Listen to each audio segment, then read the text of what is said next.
이번 주말에 애 봐주실 수 있으시죠? 전화기 너머로 며느리의 목소리가 들려왔다. 물어보는 것 같았지만 사실은 이미 정해진 일정을 통보하는 어조였다. 그게 병원에 가야 해서. 수화기를 든 손이 떨렸다. 3개월째 미뤄온 정형외과 예약이었다. 아침마다 허리를 펴는 것조차 고통스러웠지만 이런 말을 꺼내는 것조차 조심스러웠다. 며느리는 잠시 침묵하더니 짧게 한숨을 쉬었다. 다들 그렇게 사는 거예요. 병원은 다음에 가시면 되잖아요. 전화가 끊겼다. 손에 쥔 핸드폰을 내려다보며 멍하니 서 있었다. 거실벽에 걸린 가족 사진이 눈에 들어왔다. 아들의 결혼식 사진이었다. 그날 며느리는 환하게 웃으며 어머니 잘 부탁드려요라고 말했었다. 그때의 그 말이 정확히 무엇을 의미했는지 이제야 조금씩 이해가 되는 것 같았다. 부엌으로 걸어가 물을 마셨다. 컵을 싱크대에 내려놓으며 허리에서 또 날카로운 통증이 왔다. 의자를 붙잡고 잠시 숨을 고르는데 옆집 김씨 할머니가 했던 말이 떠올랐다. 우리 나이에는 몸이 곧 재산이야. 아프면 아무것도 할 수 없어. 맞는 말이었다. 하지만 자식이 부탁하는데 거절할 수 있는 어머니가 세상에 몇이나 될까? 다음 날 아침 병원에 전화를 걸었다. 예약을 취소해야 한다고 말하는 자신의 목소리가 낯설게 들렸다. 상담 직원은 다음 예약은 2달 뒤에나 가능하다고 했다. 전화를 끊고 나니 가슴 한쪽이 먹먹했다. 거울을 보니 머리가 또 많이 휘어진 것 같았다. 언제부터였을까? 거울 속에 나는 점점 작아지고 있었다. 주말이 되었다. 아들네 집 앞에 섰을 때 현관문 앞에 놓인 택배 상자들이 먼저 눈에 들어왔다. 초인종을 누르자 안에서 아이의 울음소리가 들렸다. 문이 열리고 며느리가 나타났다. 머리는 대충 묶여 있었고 얼굴에는 피곤함이 역력했다. 하지만 인사는 짧았다. 들어오세요.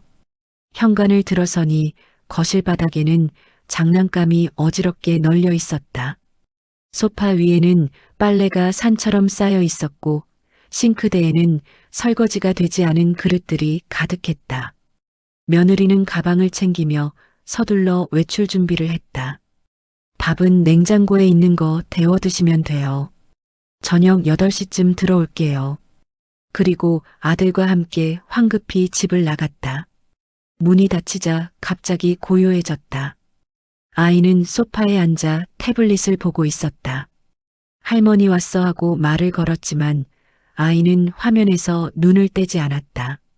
가슴 한쪽이 서늘해졌다. 이 집에서 나는 무엇일까?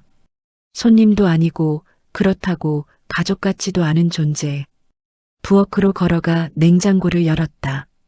안에는 반찬통들이 몇 개 있었지만 대부분 배달음식 용기였다.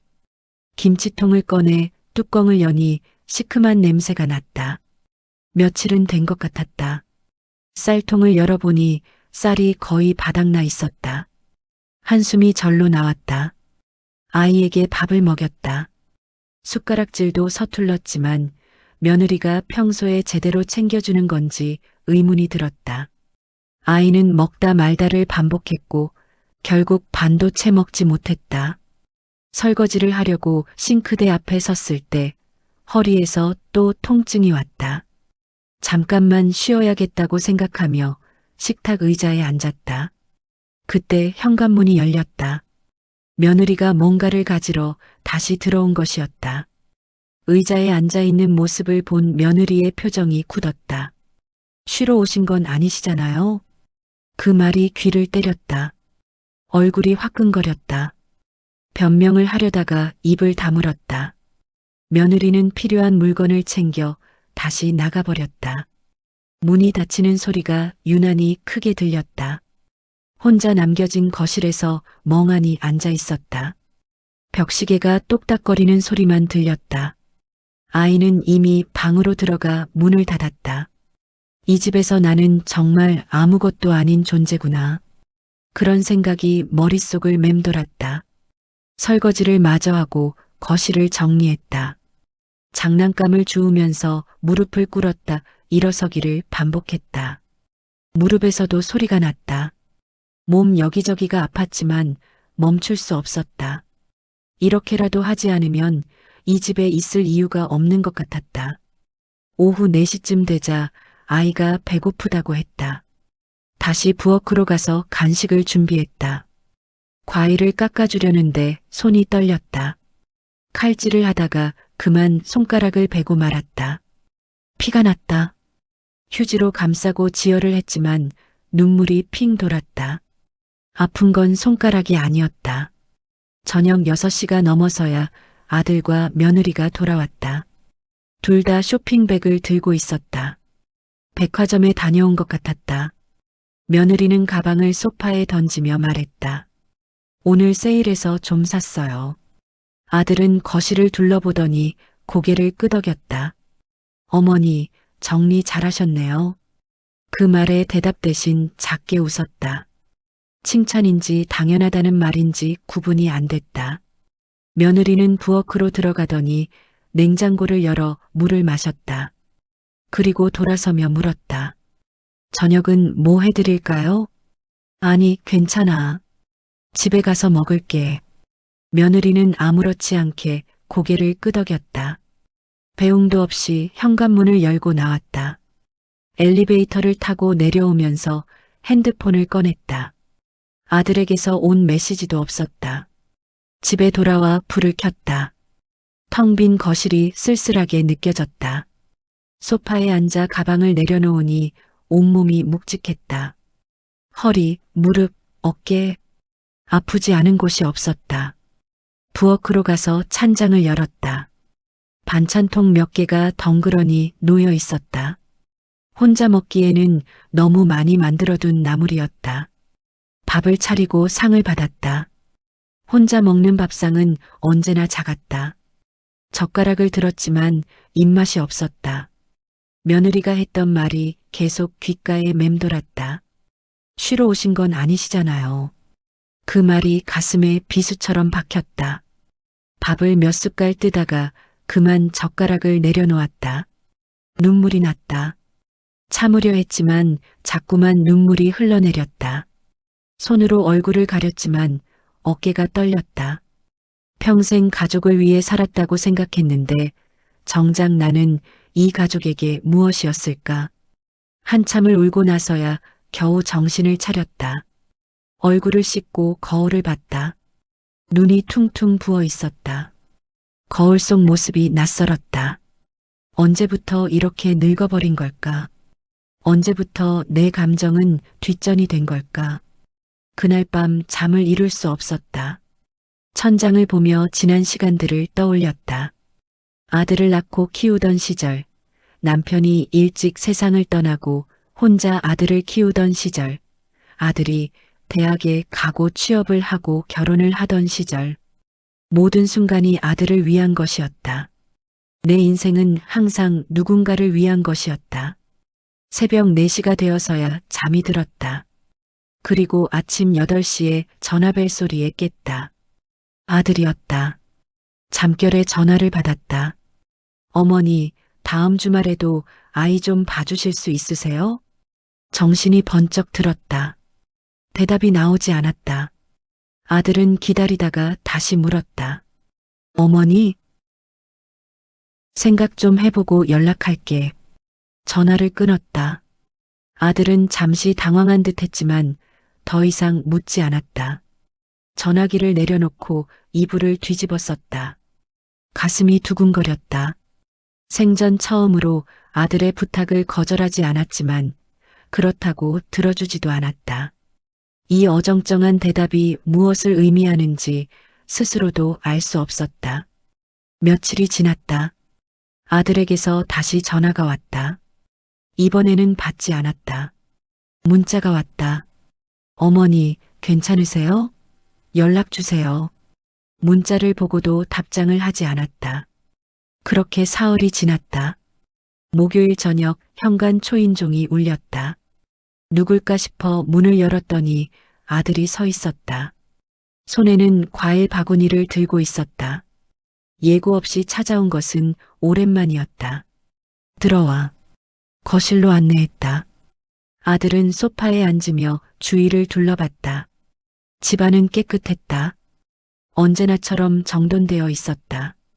아들은 과일 바구니를 테이블에 놓으며 입을 열었다. 어머니, 요즘 왜 연락을 안 받으세요? 바빠서. 뭐가 바쁘신데요? 대답하지 않았다. 부엌으로 가서 물을 따라왔다. 컵을 아들 앞에 놓으며 말했다. 목마르지? 아들은 물을 마시며 계속 눈치를 살폈다. 무언가 말하고 싶은 듯 했지만 쉽게 꺼내지 못하는 것 같았다.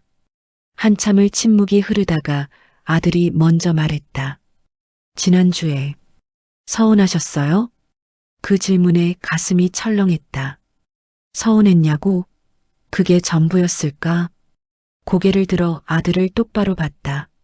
아들의 눈에는 미안함보다는 불편함이 더 많이 보였다. 서운한 게 아니야. 그럼 뭔데요?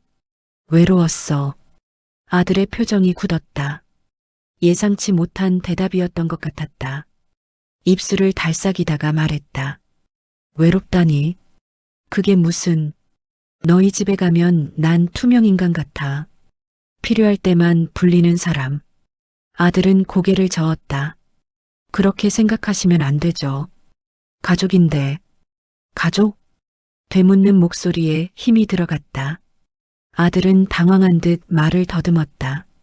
당연히 가족이죠. 어머니가 우리 가족이 아니면 누가.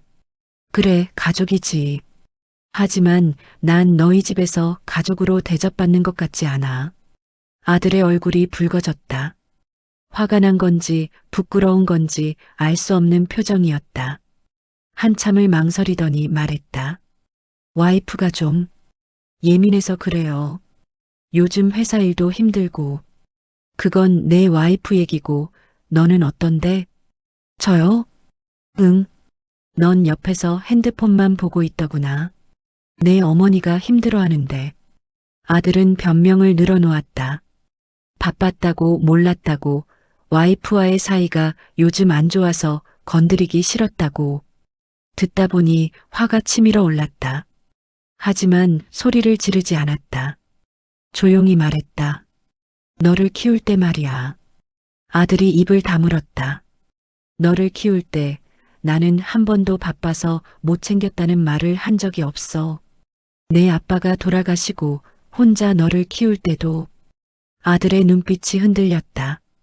밤새 아파서 올 때, 학교에서 문제 생겼을 때, 대학 등록금 마련할 때, 나는 내가 필요하면 언제든 있었어. 바쁘다는 핑계 같은 건 없었지. 어머니, 나는 이제 내게 짐이 된 거니? 그 질문에 아들은 대답하지 못했다. 고개를 숙인 채 손을 비볐다. 한참의 침묵 끝에 아들이 작게 말했다. 죄송해요. 미안하다는 말을 듣고 싶어서 이러는 게 아니야. 그럼 뭘 원하세요? 존중받고 싶어. 아들이 고개를 들었다. 눈시울이 붉어져 있었다. 나도 사람이야. 감정이 있고 아프고 외로워. 그걸 이해해줬으면 좋겠어. 아들은 한참을 아무 말도 하지 못했다. 그리고 천천히 일어섰다. 생각해 볼게요. 그리고 집을 나갔다. 문이 닫히고 나서야 긴장이 풀렸다. 소파에 주저앉아 눈을 감았다. 처음으로 내 감정을 솔직하게 말했다. 두렵기도 했지만 동시에 후련하기도 했다. 그날 밤부터 연락이 뚝 끊겼다. 아들에게서도 며느리에게서도 아무런 소식이 없었다. 핸드폰을 들여다보며 혹시 문자가 왔나 확인했지만 화면은 텅 비어 있었다. 이상하게 마음이 편하지는 않았다. 솔직하게 말한 것이 잘한 일이었을까? 아니면 참고 넘겼어야 했을까? 그런 생각들이 머릿속을 맴돌았다. 일주일이 지났다. 그동안 집 안팎을 정리했다. 오랫동안 미뤄뒀던 장롱 정리를 했다. 오래된 옷들을 꺼내보니 추억이 담긴 것들이 많았다. 아들의 돌잔치 때 입었던 한복, 남편과 마지막으로 여행 갔을 때 샀던 스카프, 아들 졸업식 때 입었던 정장. 하나하나 만지다 보니 시간이 훌쩍 지나갔다. 옷을 정리하다가 낡은 앨범을 발견했다. 먼지를 털고 펼쳐보니 아들의 어린 시절 사진들이 가득했다.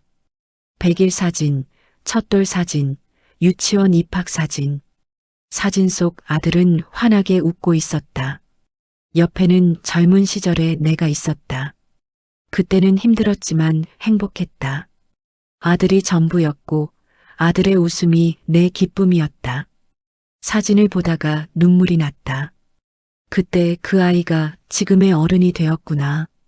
언제부터 우리 사이에 이렇게 큰 간격이 생긴 걸까? 앨범을 덮고 다시 장롱 정리를 계속했다. 기부할 옷들을 골라 봉투에 담았다. 이제는 필요 없는 것들을 정리할 때가 된 것 같았다. 토요일 오전 현관 초인종이 울렸다. 누구일까 싶어 인터폰을 확인했는데 아들이었다. 혼자였다. 며느리와 아이는 보이지 않았다. 문을 열어주자 아들이 들어왔다. 손에는 꽃다발을 들고 있었다. 이게 뭐니? 그냥 드리고 싶어서요. 아들은 어색하게 웃으며 꽃을 건넸다. 받아들고 꽃병을 찾아 물을 담았다. 꽃을 꽂으며 아들이 소파에 앉는 소리가 들렸다. 등 뒤에서 아들의 시선이 느껴졌다. 어머니, 응, 지난번에 한 말 계속 생각했어요. 꽃병을 테이블에 놓고 아들 앞에 앉았다. 아들은 손을 비비며 말을 이었다. 제가 너무 안일했던 것 같아요. 어머니가 당연히 우릴 도와주실 거라고만 생각했지. 어머니 입장은 생각 안 했던 것 같아요. 처음으로 아들이 제대로 된 사과를 하는 것 같았다. 하지만 표정을 바꾸지 않았다. 계속 듣고 싶었다. 와이프한테도 얘기했어요. 어머니한테 너무했다고. 내 와이프는 뭐래? 아들이 잠시 머뭇거렸다. 처음엔 이해 못하더라고요. 시어머니가 손주 봐주는 게 당연한 거 아니냐고. 그 말에 헛웃음이 나왔다. 그래서 제가 크게 싸웠어요. 평생 저를 키우신 분한테 그렇게 대하면 안 된다고. 아들의 목소리가 떨렸다. 진심이 담긴 것 같았다. 와이프도 나중엔 이해하더라고요. 본인 부모님 생각해보니 그렇게 대하면 안 되는 거였다고. 고개를 끄덕였다. 그래도 뭔가 부족한 느낌이었다. 그래서 앞으로는 어떻게 할 건데? 부탁드릴 때 어머니 상황부터 여쭤볼게요. 그리고 병원 가시는 것 같이 모시고 가려고요. 눈시울이 뜨거워졌다. 참으려 했지만 눈물이 흘러내렸다. 아들이 당황하며 일어섰다. 어머니, 왜 우세요? 아니야. 괜찮아. 손등으로 눈물을 닦았다. 아들이 옆에 앉으며 어깨를 감췄다. 제가 잘못했어요. 정말 죄송해요. 그날 이후로 조금씩 달라지기 시작했다. 아들은 일주일에 한 번씩 전화를 했다. 안부를 물었고 필요한 게 없는지 물었다. 처음에는 어색했지만 점차 익숙해졌다. 며느리도 직접 전화를 걸어왔다.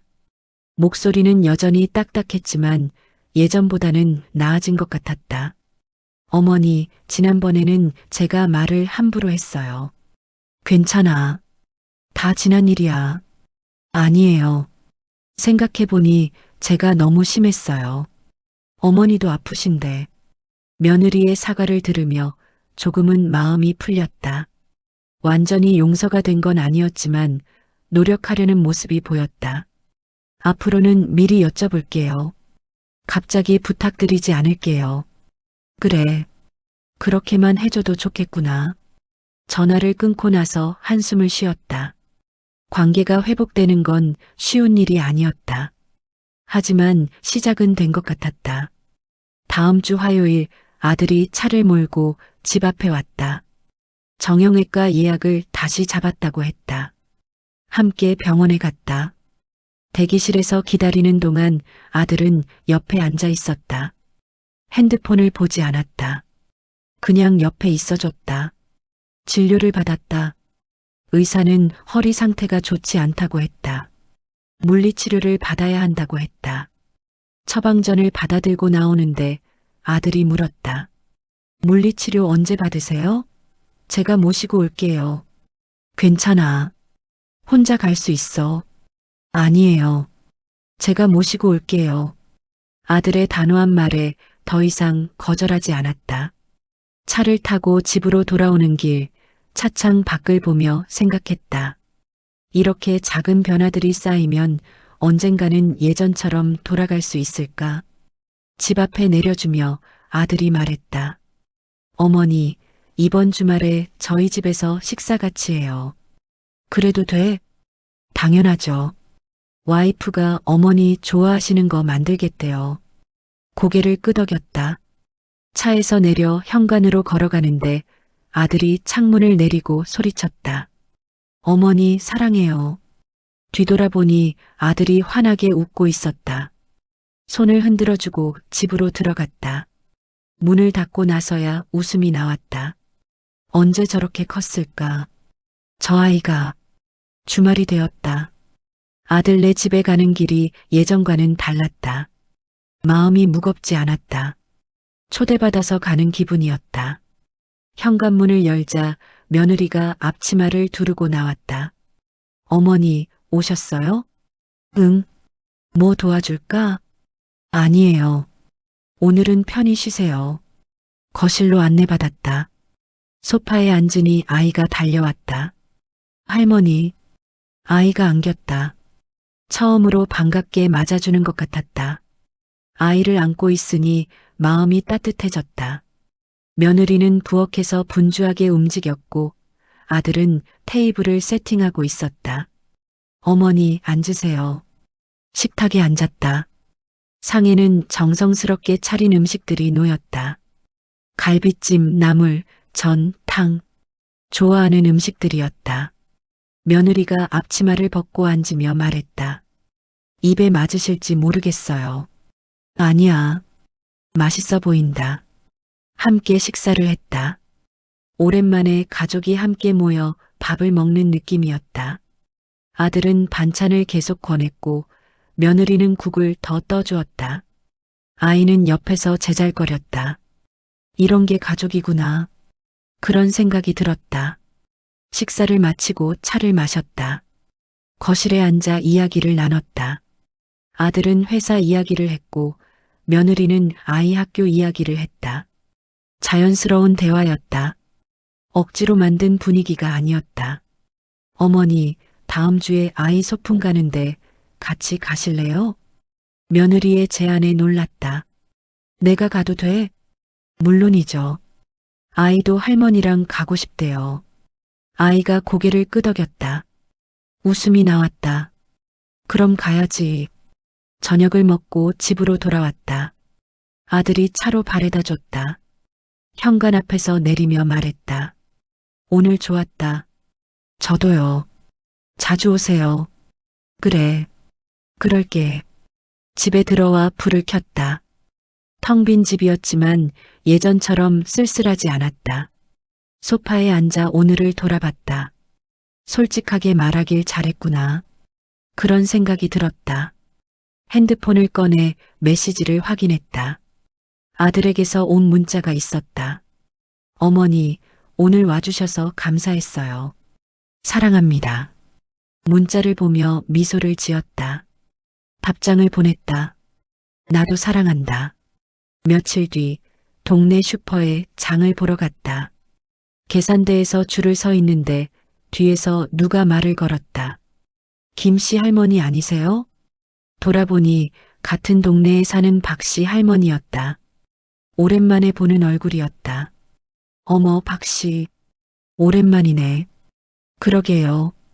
요즘 통 못 봤어요. 계산을 마치고 함께 밖으로 나왔다. 박씨 할머니가 물었다. 요즘 어떻게 지내세요? 아들네는 잘 지내고요? 응, 잘 지내. 좋겠어요. 우리 아들은 요즘 바빠서 얼굴도 못 봐요. 박씨 할머니의 목소리에 쓸쓸함이 묻어났다. 그 표정을 보니 얼마 전에 내 모습이 떠올랐다. 박씨, 아들한테 솔직하게 말해봤어? 뭐려? 보고 싶다고 외롭다고. 박씨 할머니가 고개를 저었다. 그런 말 어떻게 해요? 바쁜데 짐 되고 싶지 않아서. 그 말에 고개를 끄덕였다. 이해가 됐다. 나도 그랬으니까. 나도 그랬어. 근데 말이야, 말하지 않으면 아무도 모르더라고. 그래도 우리도 감정이 있는 사람이잖아. 참기만 하면 결국 터져. 박씨 할머니가 눈을 크게 떴다. 김씨, 무슨 일 있었어요? 응, 있었지. 근데 이제는 괜찮아. 간략하게 이야기를 해줬다. 아들과의 갈등, 며느리와의 마찰, 그리고 솔직하게 말했던 일. 박씨 할머니는 진지하게 들었다. 용기 있었네요. 용기라기보다는 더 이상 참을 수 없었던 거지. 결과는 좋았어요? 응, 완벽하진 않지만 나아졌어. 적어도 내 감정을 인정받았으니까. 박씨 할머니는 한참을 생각하더니 말했다. 저도 한번 말해볼까요? 그래, 말해봐. 후회하지 않을 거야. 헤어지고 집으로 걸어오는 길, 하늘을 올려다봤다. 구름 한 점 없이 맑았다. 마음도 그랬다. 맑고 개운했다. 평생을 참고 살았던 감정들을 꺼내놓으니 이렇게 가벼워지는구나. 집에 도착해 장을 정리했다. 냉장고에 음식을 넣으며 생각했다. 이제는 나를 위해 살아도 괜찮겠구나. 가족을 사랑하지만 나 자신도 사랑해야 한다는 걸 이제야 알았다. 며칠 뒤 아들에게서 전화가 왔다. 다음 달에 가족여행을 가자고 했다. 온천이 있는 곳으로. 며느리와 아이도 함께. 망설임 없이 대답했다. 좋아. 가자. 어머니 몸은 괜찮으세요? 온천 들어가셔도 돼요? 물리치료 받고 있어서 괜찮을 것 같아. 그럼 제가 예약할게요. 편한 방으로 잡을게요. 고마워. 전화를 끊고 달력을 봤다. 여행 날짜에 동그라미를 쳤다. 오랜만에 기대되는 일이 생겼다. 가족과 함께하는 시간. 하지만 이번에는 달랐다. 의무가 아니라 선택이었다. 존중받는 가족 구성원으로서. 창밖을 보니 해가 지고 있었다. 노을이 아름다웠다. 오늘도 하루가 저물어 간다. 하지만 내일은 또 새로운 날이 올 것이다. 그리고 그 내일은 조금 더 나은 날이 될 것이다. 소파에 앉아 차를 마셨다. 따뜻한 차가 목으로 넘어갔다. 마음도 따뜻했다. 평생을 살면서 이제야 알았다. 진짜 가족은 희생만으로 만들어지는 게 아니라는 것을.